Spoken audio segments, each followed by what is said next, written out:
We're very fortunate to have Senator Escamilla and Representative Romero joining us this morning. We're still waiting for Representative Romero to join us, but she'll be here shortly as well.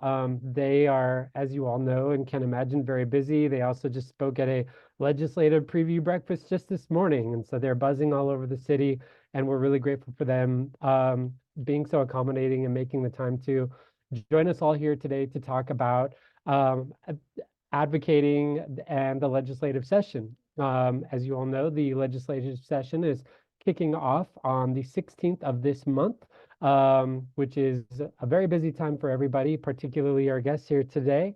And it looks like we have Representative Romero joining us here as well. Welcome, Representative Romero. We're happy to have you here today.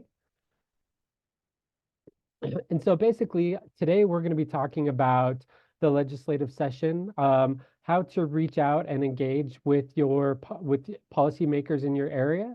We'll be talking about strategies in which you can engage with them most successfully, building relationships and how to contact them and things along those lines. And so at this point, if it is okay, Senator Escamilla and Representative Romero, you can take a second to catch your breath if you need to. That's all right.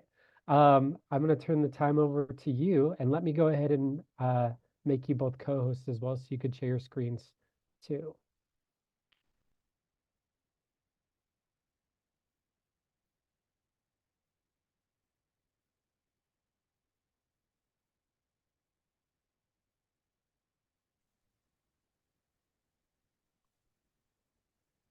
Okay, do you want to start, Senator Escamilla? Sure. Yeah, thank you. Sorry.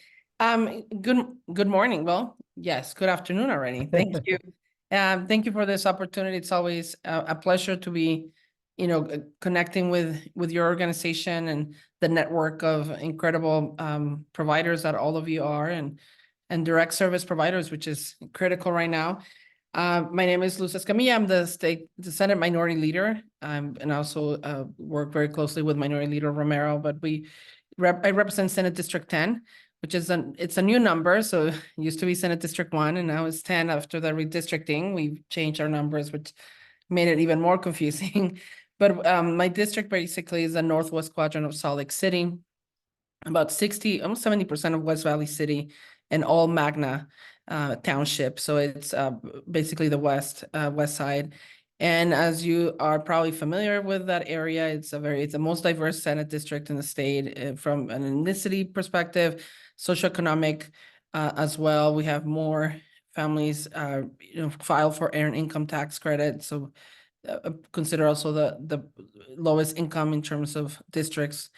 And I was in another speaking engagement, as was said by Ben. We are touring. 2 weeks before the session, that's all we do. And I was one at the University of Utah where they actually gather really interesting data on my district. It was very nice to hear some of those numbers, but really just reflecting on diversity, and which I know is a big topic this year in the session, as you are all aware. But I just want to provide maybe just a couple of points in terms of what this session looks like, and it's been very different from the last couple of years. With where now that there's no more federal funding at the level that we had in the previous years, our budget is going to look very, very different, and it's going to impact, of course, our programs. We are raising major red flags on some of the statements made by our colleagues on the opposite side of the aisle with regards to potentially more income tax breaks, when we're hoping to have more funding for programs that are very needed in terms of our community. You obviously, with your direct programs and services directly impacting children and youth, you will understand that we need to do this, cradle to thriving in a very comprehensive, holistic way.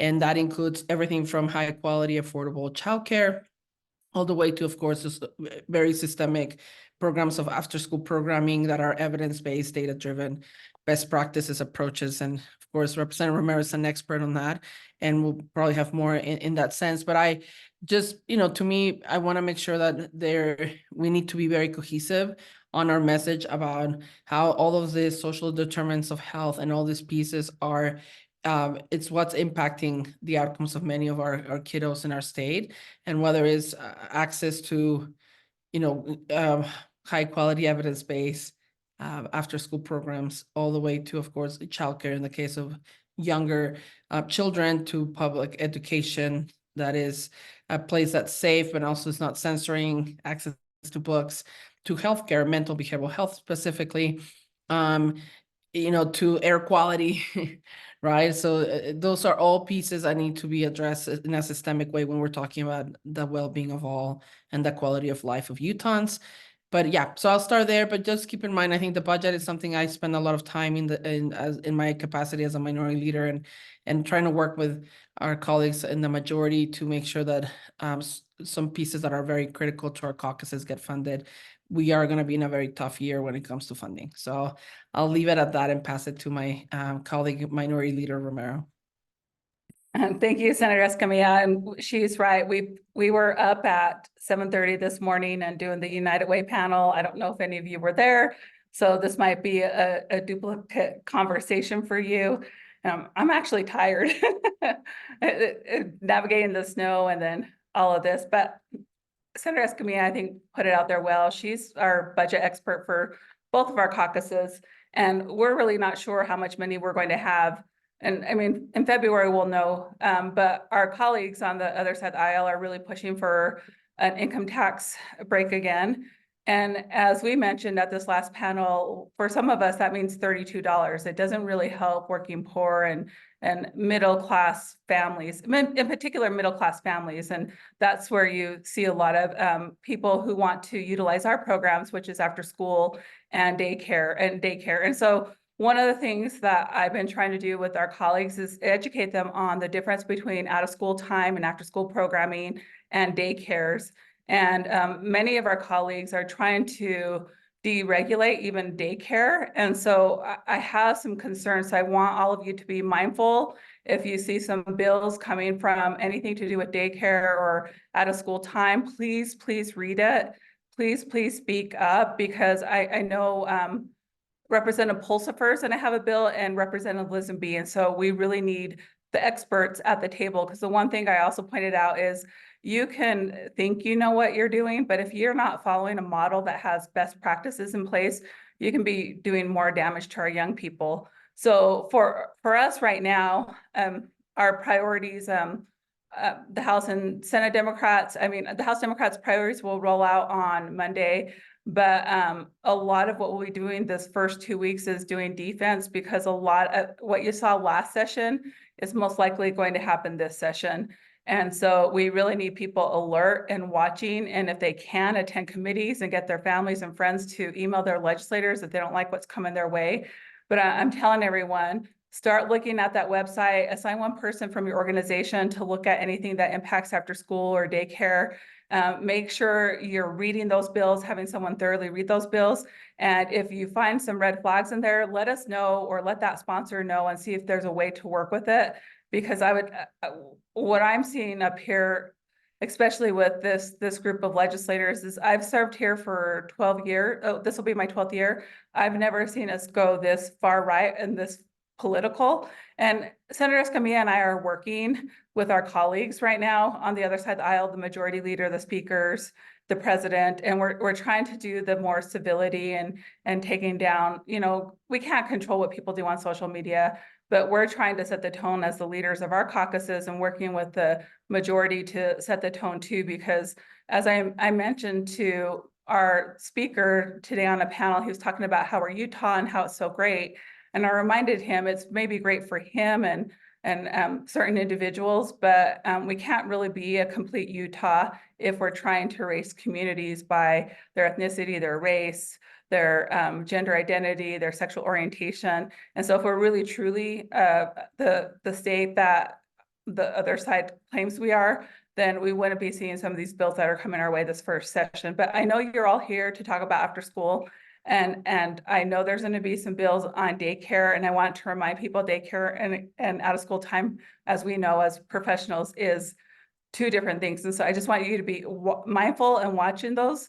because there are some of our colleagues that don't understand the difference between out-of-school time and after-school programming and daycare. I think that's all I would add.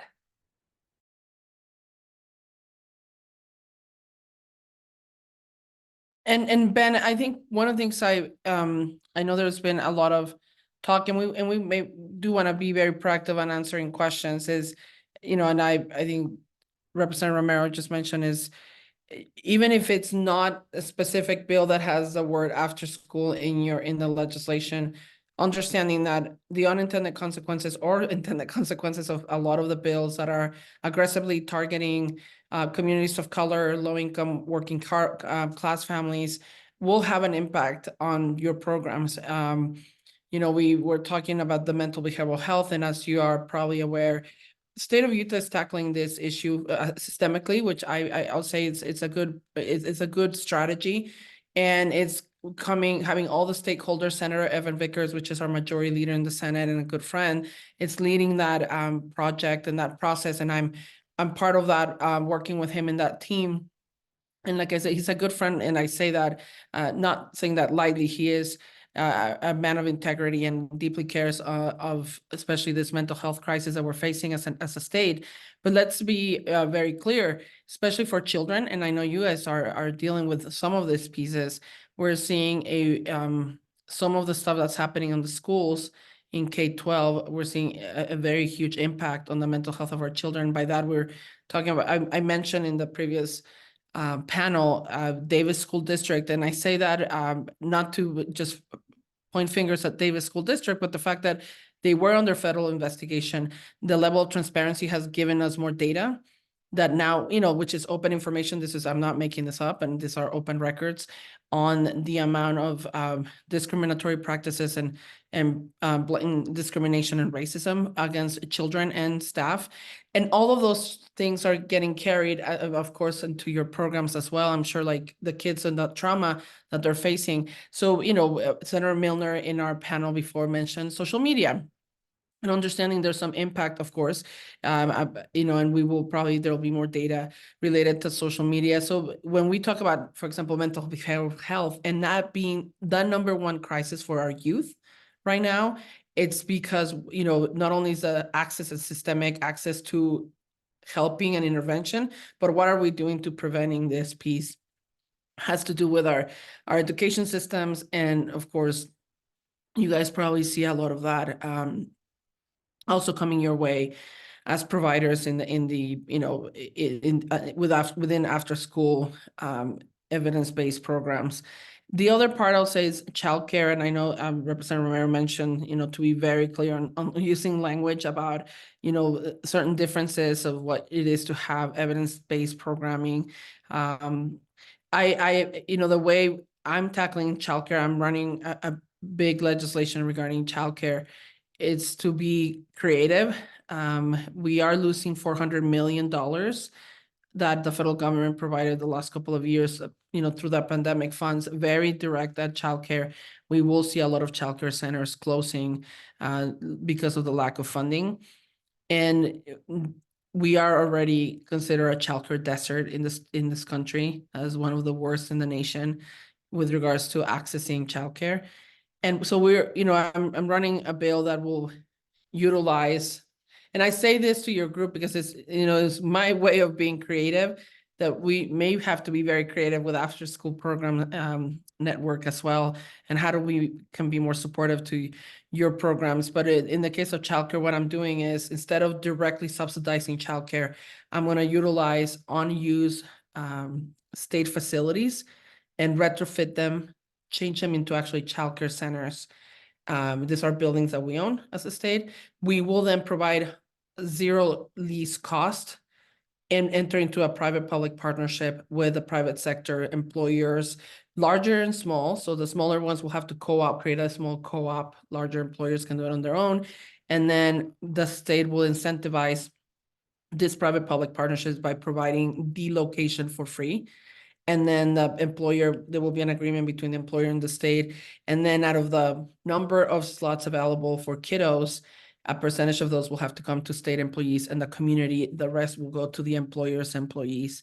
another, again, it's not the fix-all solution clearly, but in the case of childcare, where we're now in the middle of a crisis, we will have to utilize multiple tools in the toolbox, and this is just one of them. So I'm hopeful there will be cost attached to it, because you will have to bring that infrastructure piece to code, of course, and to make it a high quality evidence-based childcare facility. But we're also very interested in entering into an early childhood education component within the childcare. So again, that's another area where I think, it can be of a model potentially for future after school programming as well. So food for thought to your group. I don't know, Representative Romero, if you want to talk on any of your bills or areas of focus before we jump into questions. No, I think we can go right into questions, because my schedule is a little more packed today than I thought it was going to be. So I want to definitely hear from all of you. Yeah, we're ready for questions. Ben, I'm not sure how you want to. Yeah, wonderful. Well, I was wondering if also quickly, something that you've always done a great job of doing for us is just giving us a brief walkthrough of just even the legislative website, if that's something that one of you doesn't Absolutely. mind doing. Yeah, Cool. And yeah, go ahead. Sorry. oh yeah, you're fine. And you have a screen sharing capability too, Liz. Okay. See, you can tell that staff does all that for me, so I wouldn't even know what Uh, to do, Ben. So okay. Well, I've but got it up here if too, and I you can if you can actually, go to the website, yeah, no I'm more problem. than happy to take us through the website. And by the Of way, course. I don't know if you guys had a chance to, Senator Vickers and myself, I was just talking about, he's the majority leader, and as a minority leader, we are now doing some videos, trying to invite people in our social media. I mean, I know not everyone follows the boring senators, but we're trying to be interactive. So to your point, by the way, we do have a nationally recognized website in terms of how friendly it is to constituents. So we're proud of that, and we invest on that type of technology. So in our website, you can track a bill, and what that means is you will, you can go to any of the bills available and say, "Oh, I'm interested in tracking this bill." And as you can see, you can go by year of where the bills were passed. And if you look at 2023, for example, it will also show your special session. So 2021, of course, in the middle of a pandemic, we had like 100 special sessions. I mean, a lot of special sessions, basically. And we started with a lot of special sessions because of pandemic. So you'll see that. But you can also track them based on by the legislator. I mean, the title, I mean, some of the wording in the bill. So there's a way of searching to get to the bill that you want. And then by the time you get to the bill, there will be an icon where you can click to track the bill, and that will be connected to an email. And that way that bill can be, so in this bill, you're right. So it shows who the sponsors are. And remember, the chief sponsor is basically the main owner of that bill. And they usually work in collaboration, obviously, with their floor sponsor on the other chamber. But that chief sponsor, that's why it's called a chief sponsor, because or the bill sponsor, and then you have a floor sponsor on the other chamber. And the chief sponsor or bill sponsor are basically the responsible individuals on those bills. But of course, your floor sponsor, it will carry that through the whole other chamber. So they work together. You have that tracking page. If you click on bill tracking, it will show you, in this case, there's nothing, but if you go to a previous bill, it will show you every committee, the votes, who voted for or against the bill, on every process of the bill. Then you have the bill text, which is what you see on the front page. As soon as we start seeing amendments coming or substitute bills, it will track you if it's when it's introduced, when there's an amendment, when there's a change on the bill. And then it also shows the fiscal note, right? So bills have a fiscal note. We also have, and then you can, like I said, you can then track the bill, provides that mechanism as well. And one is we are asking people to consider, be attending the meetings. We're actually a very friendly Zoom participant legislature, which we're very proud of it. So take advantage of that. I mean, you can be in your home and still participate on committees, not only listening, but actually testifying in committees through our Zoom capabilities, which not every legislature does that. We've opted to do that, and part of it is what just happened this morning, right? I mean, if you have like a crazy snowy morning with a snowstorm, that will be difficult to for people to be here. And the Capitol right now under construction that we're having, not everyone can park. We know it's a nightmare. So I think I applaud that we as the legislature continue to do that. Do you want to add anything, Representative Romero, to that process? No, it's really just, again, as I mentioned before, there are going to be a lot of bills probably coming before us this first 2 weeks.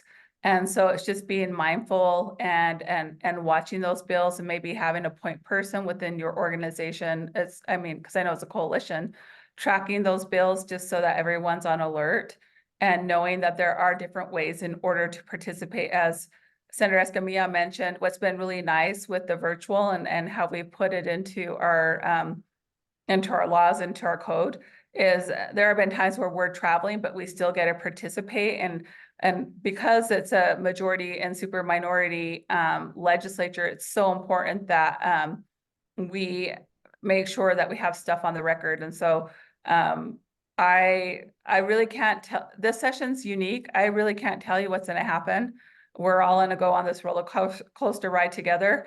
But as Senator Escamilla pointed out, it's easy to kind of track bills because you'll get notifications and stuff. But I would just be, I'm kind of curious what you all are interested in so that I could get better advice. I'll just be honest. Yeah, that's wonderful. Just one quick question too. How do we proceed if we learn about a bill that we would like to either support or that we would like to, talk to a policymaker about? What is the best way to proceed with that? So I would say the most effective way of communicating. So keep in mind, when you start session, legislators are probably going to be between 300 to 1,000 emails a day. We do have interns that are fabulous. We are probably one of the most understaffed legislatures in the country. So that I just put that in perspective in the sense that mass emails do not work. I will stay away from that. You can have maybe some talking points that you can suggest your association or your group to, kind of like send as speaking, like talking points. But if you're going to copy and paste the same thing and I'm getting thousands of them, at one point they just lose, like the intent, I guess, or meaning, being meaningful at that point. But if you want to communicate with me, for example, texting is a beauty. It's a beauty. If you're in my district, I always tell people, please put on the subject line of your email or in my text, I'm your constituent, I live in your district. I think any legislator is going to immediately react as a priority. We will prioritize those texts, those emails, those phone calls if you're one of their constituents. And it's just a number game, right? Again, if you're getting 1,000 whatever messages coming your way in a day, you're going to always prioritize your constituents. So first, to your own legislators. And I had people say, oh, well, my legislator is really good, I don't have to worry about, or my legislator is awful on the issues I care, I don't even worry about. You still need to communicate to your own legislators. And from there, if you have a good relationship with one of the other legislators, please do the same, right? If Ben texts me on something that's not related maybe to the association, I know Ben, of course I'm going to respond and be like, oh, of course, Ben, thank you for your, I know who you are. We know each other.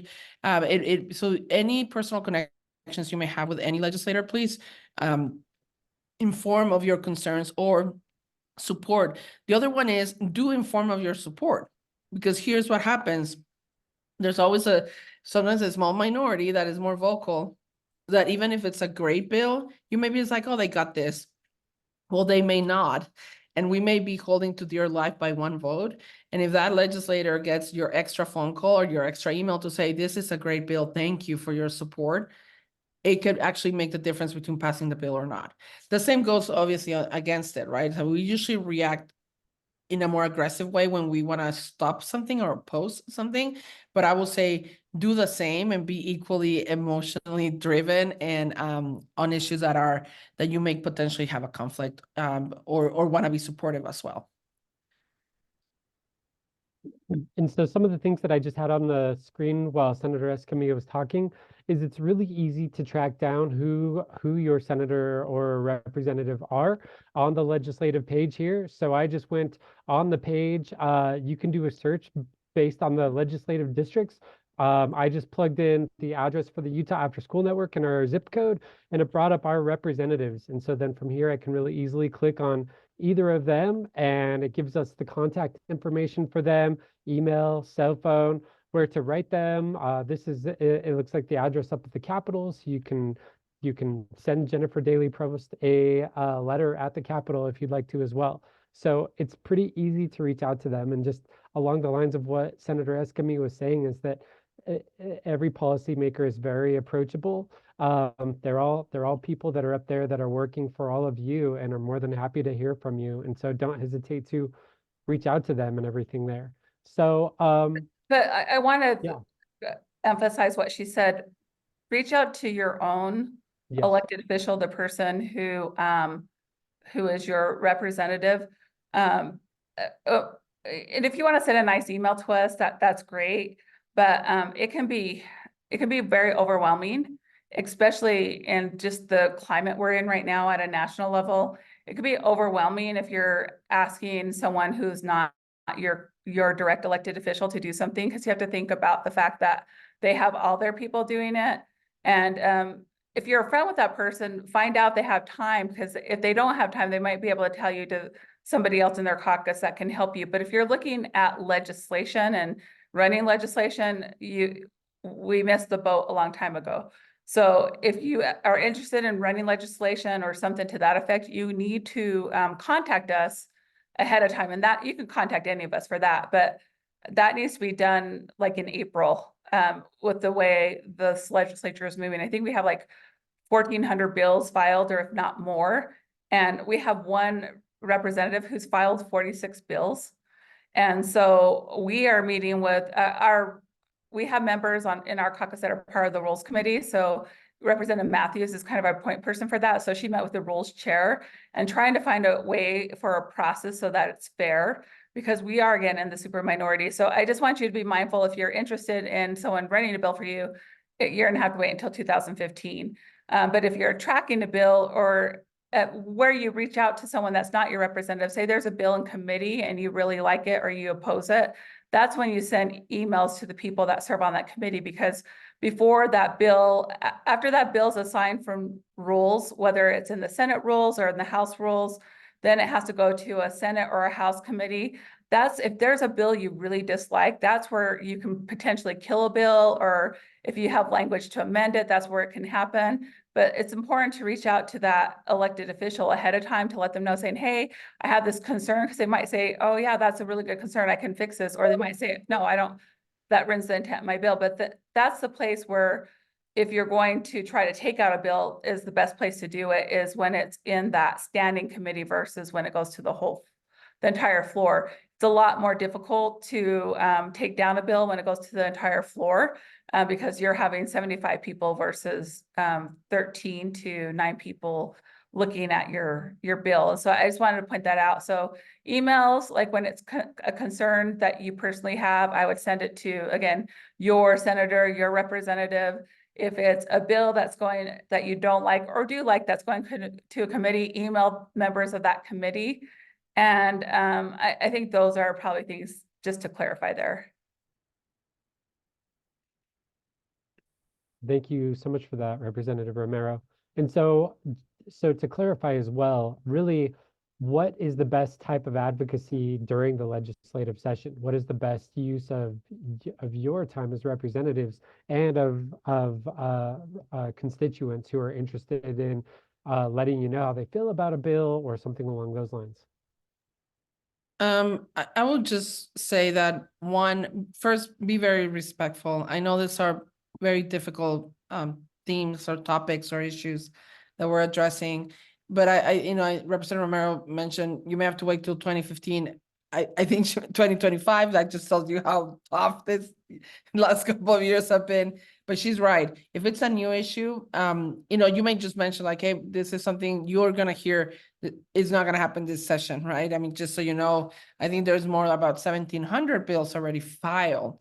We're not gonna see 1,700 bills, but we do actually on average pass about 500 of them. So, just put things in perspective in terms of timing and commitment. When I say be respectful, I mean be direct, transparent, and respectful in the sense of calling names probably will not get you anywhere. I know it sounds like lecturing kids. I have my own little ones and adults and teenagers, and I think we all as adults sometimes have to remind ourselves that the same rules of engagement in the playground apply to anywhere where you are interacting, and you're building relationships, guys. So even if you happen to end up disagreeing with your own legislator in most of the issues, by building relationships, they get to know you. And so so I would say this, the only currency in the Capitol building, guys, is your word. And so here's the other big no is, if you don't have an answer, say it. I don't have the answer. Do not make up stuff. Do not just, embellish truth or diminish the truth as well. These are conversations. So when I'm talking to Ben in his capacity, especially, right, when you're coming as a professional or in your capacity of the association organization, I heavily rely that what he's telling me is true. And if I'm gonna go quoting Ben from the Utah, network of after school, I mean, I'm expecting that it's valuable information and it's correct. So, if I'm gonna look like a fool after walking out of a meeting because I'm quoting you guys, it's probably gonna be a problem of I may not want to come back. So just the trust issue, especially on advocacy groups, we rely on your information heavily. We're not experts, we're generalists by nature because we're dealing with 1,700 bills, but I'm going to rely heavily on organizations that are experts. So just be mindful that your information is very valuable. And not for everyone, but at least for me, for example, in this issue, I heavily rely on you guys. So those relationships matter. And keep building relationships at the end is by being respectful. Be very clear if you're the constituent of that specific legislator. You should always introduce yourself by saying, my name is blah, blah, blah, and I'm your constituent. Makes a huge difference. And just they may not be able to respond to you. Interns will be like talking to them. So be nice to interns too. I know they look very young. They are college students, and many of them may be young in age, but they are in that capacity as like literally personal assistants or chief of staff of that legislator, because we don't have any other staff. So those interns are important. So also be respectful of our interns. I think that makes a huge difference. Thank you so much for that. Now I'd like to turn it over to some of you that have joined us for the training today. We do have this unique opportunity that you have a state senator and representative that are here that want to hear from you. So it's a great opportunity to ask your own questions about the legislative process, any clarification that you'd like to have, but to also share some of your thoughts and ideas around things that are concerns for you. So I'd like to open that up right now to the group.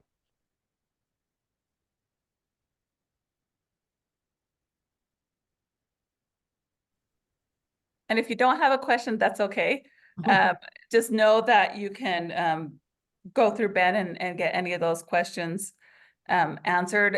It's really unpredictable until we know what's going on. It's hard to predict anything unless there's particular bills you're tracking. It's really hard for us to kind of have a conversation.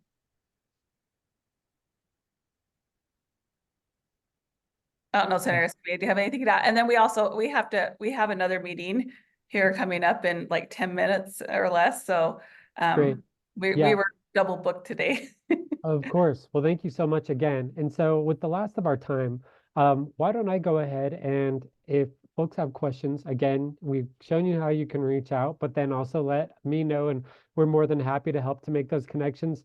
And just with some of the last of our time here, I'd like to show everyone just the Utah Afterschool Network. We have a resource page for policy work to help you navigate the legislative session, both statewide and federal policy work as well. So if you go to utahafterschool.org, and then what we do in advocacy, the first thing that you see here is UAN actually has a policy committee. Those are the individuals that are helping us to plan our after school day on the Hill, that are helping to support other advocacy initiatives and things along those lines. We'd love to have everyone that's here to have a voice on that committee and be involved with us. You can sign up there. We also have a number of different talking points and advocacy resources here on the website. So again, this will take you directly to the legislative page where you can identify your legislature for both US and state senators and representatives. You can read up on the issues. We've got several different resources, fact sheets, national policy issues, resources and research that are available to you as well. Oh, and we do actually have, I'm going to pivot really fast. Sorry, everybody. We do have a question for Senator Escamilla and Representative Romero. Can you all share what the difference is between advocacy and lobbying, especially when you're part of an organization that prohibits them from lobbying? Let me jump into that. That's a great Yeah. question. So if you go, we actually have very strict trainings for lobbyists that are registered. And we use those words sometimes interchangeably, but and for purposes of how we as legislators interact with any individual that comes, even if they're representing themselves, they are lobbying for their cause per our definition in statute. The only difference is if you represent an organization or an association, and there may be a financial transaction, that's when you have to register legally to be a lobbyist. But the purpose truly is the same. Now, remember, where there are some federal limitations as a 501c3 mostly on terms of their capacity to involve any process of lobbying or advocacy, but it has to do with your budget and your funding. And there's actually a percentage that you can do, up to 10% of your budget, of course, if it's not restricted. So I would not be too concerned. And as someone that worked in a nonprofit for years, I get it. And I was actually a registered lobbyist for Utah Issues. So that you guys are very young to probably know what Utah Issues is, because I'm old and I'm like dating myself here. But Utah Issues for many years, for 30 years, was the premier organization fighting for issues related to poverty and especially healthcare access. So I learned a lot of what I know now because of my work in that organization. But so you are, it's you just have to be careful, but you literally are lobbying for your cause, but you only register as a lobbyist if you're doing it as representation of a larger organization. But for the purposes of the legislators, we're interacting even with their constituents as they're lobbying for their cause. Or you can call yourself an advocate. For our purpose and our interactions and our rules, we see everyone in that capacity, even if it's for just one time that they're here, as they are lobbying for their cause. I hope that answered the question. Your restrictions may have to do with your funding and what type of organization you work for, whether it's a membership 501c6, a 501c4, which is a PAC, or a 501c3, which is a private nonprofit, pending a percentage of your, your entire budget can only be utilized at one point for that. And UAN, as a follow-up, will send out some additional clarifying information around that as well, just so you have it at your fingertips as well. We have another question from Andrew Holmes coming from Jordan School District, West Jordan Middle. For those of us that will be attending the Educators Day on the Hill on the 14th of February regarding after school, what would you recommend that they focus on with their booths and information that would be most helpful for others that are attending the day? So as we're talking about after school, what do you think are some things that would be most useful for us to be sharing? And I'll jump again, because I do feel passionate about this idea of the holistic approach on a child's well-being, that if you don't have a specific piece of legislation, which I don't think you guys do, or a financial, like a fiscal request, that you support the bigger costs on the conversations, right? Whether it is, my childcare bill, which I obviously have a bias on how important that bill is and feel passionate about it. But if there are other bills related to, I know there's some literacy bills, there may be, like Representative Romero was talking about, other pieces that are critical for the well-being of our children, that you start talking about systemic, banning and freedoms of children to read books that their educators are providing. It's an attack on our education system. Again, if you're able to, articulate those pieces, I think it's certainly valuable, even if it's not only related to after school. And I would also just have some fact sheets about after school and why it's important to follow best practices and how after-school programs help all families and out-of-school time helps all families. And so I would just stick to why out-of-school time and after-school time is essential, and why it's important for elected officials to support it, and maybe give some successes and of students you've worked with. And I really feel like people just you want people to remember. So it's sharing a story or something about a student who benefited from participating after school as well. And then talking, like, as Senator Escamilla mentioned, maybe someone on your staff has looked at bills that are similar to after school, whether it's daycare or education related, and just saying how important it is. As Senator Escamilla mentioned, I'm sorry, I've been talking all day, I'm tired of talking, is talking about cradle to career or cradle to drive, and just talking about, I mean, sharing how important that is, because I don't think people realize how important out of school time is, after school care is for families, especially working families outside of daycare. And so I just want people to know that there is a difference, and there's reasons why there's a difference. And I think that's really important to emphasize, because I had a colleague who is running, not Senator Escamilla or Representative Matthews, but another one who might be running one of these bills on daycare, and she doesn't understand the difference between after school and daycare, and she hasn't even bothered to look into what the differences are. So I think maybe even a fact sheet, the difference between after school care and daycare, might be an important thing to have, so people understand the differences. And one's not better than the other. It's just depending on the need of the family, and emphasizing that. But I think people sometimes don't understand the difference. And I only know that because that's the area I work in. And then we have one last question. And then if you both need to step out, that's fine. And then I can wrap up with the rest of UAN's resources. A question from Angel Gomez at the Youth City Fair Park program. Is there anything that you recommend paying special attention to in regards to families or family engagement?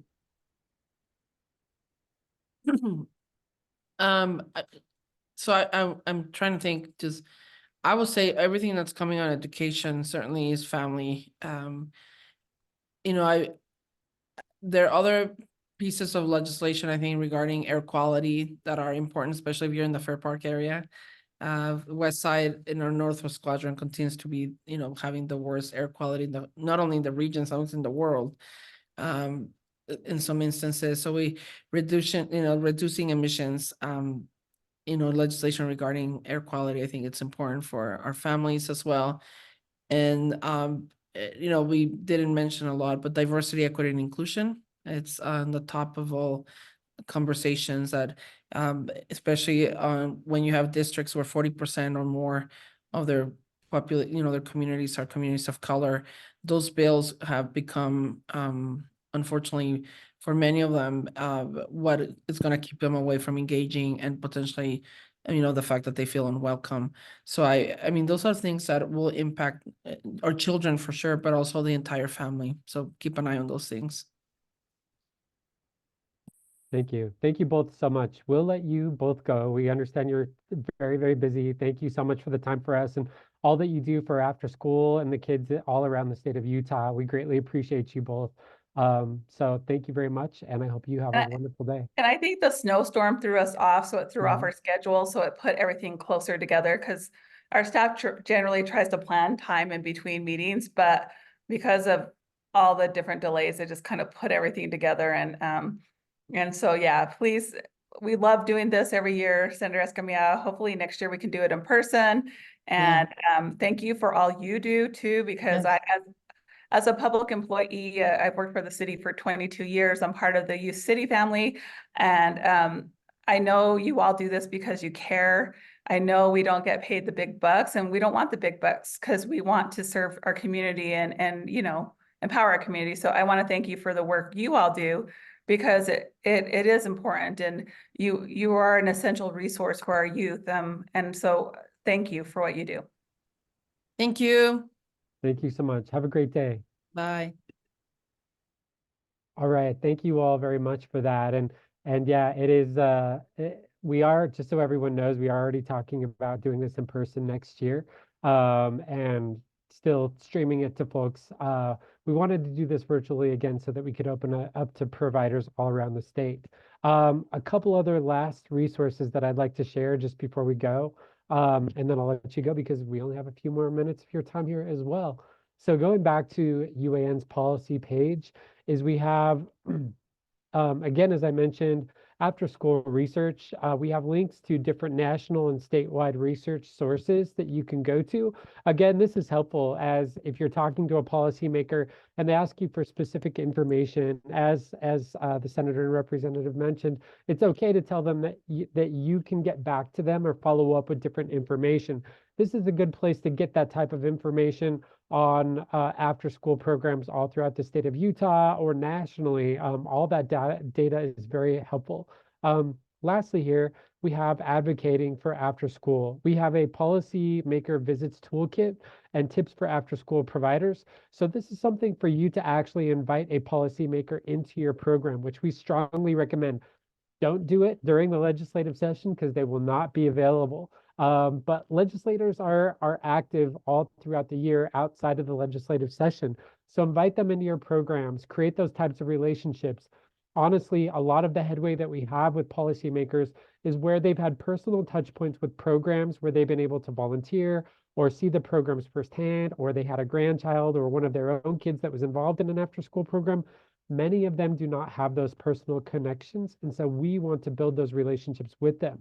So you can invite them to an event, invite them to Lights On After School, ask them if they're available to come and help serve Kids Cafe one afternoon, or something along those lines. Look for those types of opportunities. We have a toolkit here to help you through that. And then lastly, we have legislator engagement resources here. And if you go into this, you can see we've got a ton of different resources. We have templates, we have lettered templates. Some of these are things that we put together that we'll be using again this year because our Day on the Hill is going to be on Valentine's Day. So you can have the kids in your programs put together Valentines for their policymakers, different fact sheets, letter templates, guides on what you can talk to your legislator about, and things along those lines. So please get in here. These are all free resources that are available at your disposal anytime. Something that I'd also like to say is that we, the UAN team, are here to also support you in every way that we can as you're engaging with this. I encourage you to set up those visits, but invite us to come and join you. We can provide some national context around what you're sharing with your policymakers, make other connections to other programs, or even give references to other states or what other policymakers are doing. And so that's everything that we have for you for today. Thank you all so much. Like I mentioned, we are looking at doing this again in person next year with a bit of a longer time slate as well. I'll be following up with a copy of this that will be recorded. So you can share this with any of your staff or teams, as well as talking points and other information from our policy toolkit. So unless there are any other questions or anything along those lines, we would be happy to talk with you more in the future. Otherwise, I hope you all have a great day. One last question, sorry, from Andrew. We can provide a direct link to the portion of our website that has that research and everything. So I'll send a follow-up email that will have all this information and some of those direct links and things like that too. All right, thanks everybody. Have a wonderful day. Thanks so much for joining us.